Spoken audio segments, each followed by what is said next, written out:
আসলাম। জানি অনেকদিন কোনো ব্লগ করিনি, খুব অসুস্থ ছিলাম, হসপিটালেও ভর্তি ছিলাম। তারপরে ডাক্তার বললো যে একটু কোথাও আশেপাশে না ঘুরলে শরীরটা ঠিক আগের মতো হবে না, তাই কর্তামশাই একদিনের ট্যুরের জন্য নিয়ে গেল ডায়মন্ড হারবার।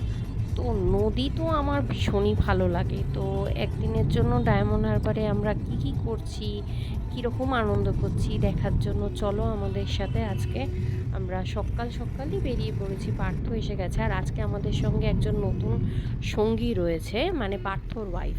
আমি পার্থর ওয়াইফ, আর হচ্ছে রাই পিছনে। পার্থর ওয়াইফের নাম হচ্ছে সঙ্গীতা, আর তোমাদের দাদা আর পার্থর সামনে।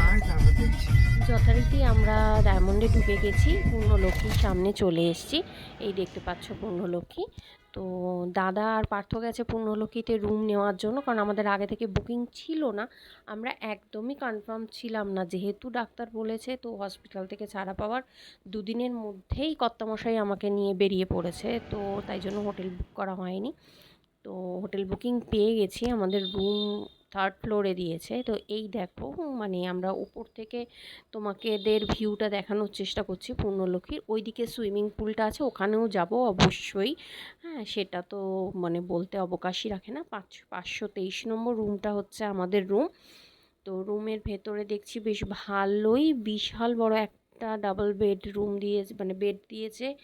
আর একটা সিঙ্গেল বেড এদিকে, আর এই একটা বড় উইন্ডো রয়েছে। হ্যাঁ, এটা একটা মিরর রয়েছে, ড্রেসিং টেবিল টাইপের আর কি। আর ওই দিকেও আর একটা বেড রয়েছে। হ্যাঁ, আর এটা যে দরজা, এটা হচ্ছে ওয়াশরুম। ওয়াশরুমটাও মোটামুটি ভালোই, তো পরিষ্কারই ওয়াশরুম রয়েছে, বেসিন রয়েছে। হ্যাঁ, যা থাকার ওয়াশরুমে যেরকম যা থাকার সেরকমই রয়েছে। আর পূর্ণলক্ষ্মী নিয়ে আমার আর নতুন করে বলার কিছু নেই। যারা ডায়মন্ডে ঘুরতে এসছো তারা জানোই পূর্ণলক্ষ্মীর মানে কোনো কিছু বলার অবকাশ রাখে না। খুবই সুন্দর এদের ব্যবস্থাপনা। তো আমাদের এখানে কিসের জটলা চলছে, ও টিভি চলছে না ঘরে। টিভিটা চলছে না, টিভি ছাড়া তো দাদা এক সেকেন্ডও থাকতে পারবে না। এসি আর টিভি দুটোই অত্যাবশ্যক জিনিস। তো আমাদের তো প্রচণ্ড খিদে পেয়েছে। আমি সঙ্গীতা আর রাই চলে এলাম ডাইনিং, ওদের যে সেটটা আছে ডাইনিংয়ে। তো আমরা ওয়েট করছি কখন ওনারা আসবে টিভির সমস্ত লাইন নিয়ে। আর সঙ্গীতা মানে পূজা, ওর ডাক নাম পূজা। পূজা তো পার্থকে ফোনই করে চলেছে যে শিগগিরই আসো, বৌদি একদম থাকতে পারছে না, বৌদির মাথা গরম হয়ে যাচ্ছে। আর আমারও আর কিচ্ছু ভালো লাগছে না, আমার এখন মনে হচ্ছে কী খাবো। এখানে যা আছে সব কিছু মানে চেয়ার টেবিলও খেয়ে নেবো। বলতে বলতে ধরো সবাই এসেও গেছে, আমাদের খাবারও পরিবেশন করে দিয়ে গেছে। আমি তো আর ভিডিও টিডিও করার মতো মুডেই নেই, ক্যামেরা পার্থকে দিয়ে দিয়েছি। আমি শুধু বলছি তাড়াতাড়ি খাবার আনো, শিগগিরই খাবার আনো, যা আছে সব নিয়ে আসো। আমরা ভাত, ডাল, ভাজা, মাংস, মাছ, পাবদা মাছ, কাতলা মাছ, আমরা অর্ডার করেছিলাম। তো যাই হোক, যা যা অর্ডার করেছি মোটামুটি সবই টেবিলে দিয়ে দিয়েছে। আর খাওয়া দাওয়ার পরে একটুখানি জান এসছে। রাই এখানে একখানা গোলাপ মানে গার্ডেন আছে, সেখানে প্রজাপতি ধরে ফেলেছে। আর ও ধরেছে বলে আমিও সেখানে প্রজাপতির পেছনে আর কি লাফালাফি করতে চলে গেছি। আমার তো জানোই একটুখানি এই সব দেখতে খুব ভালো লাগে। তো আমিও বায়না করতে আরম্ভ করলাম, প্রজাপতি আমার কাছে এসে বসছে না, কিন্তু ও যথারীতি প্রজাপতি আমার কাছে বসেনি।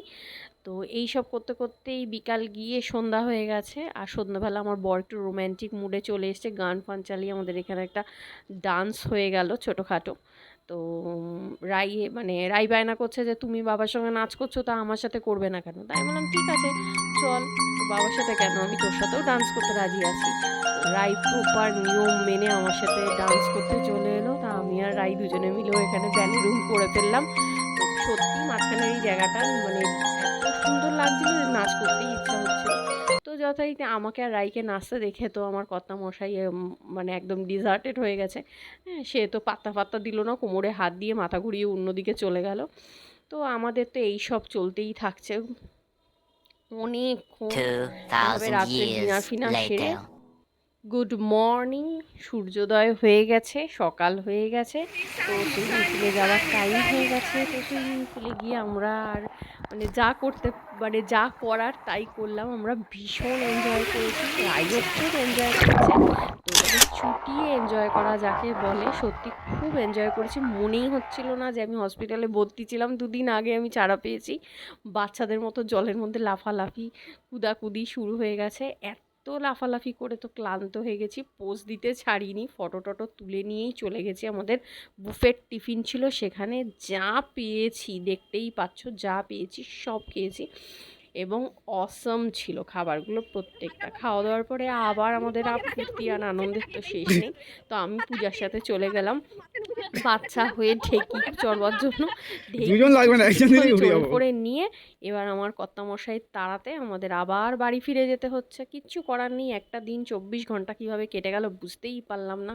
তো গাড়িতে করে বাই বাই করে আবার কলকাতার পথে রওনা হয়ে গেলাম।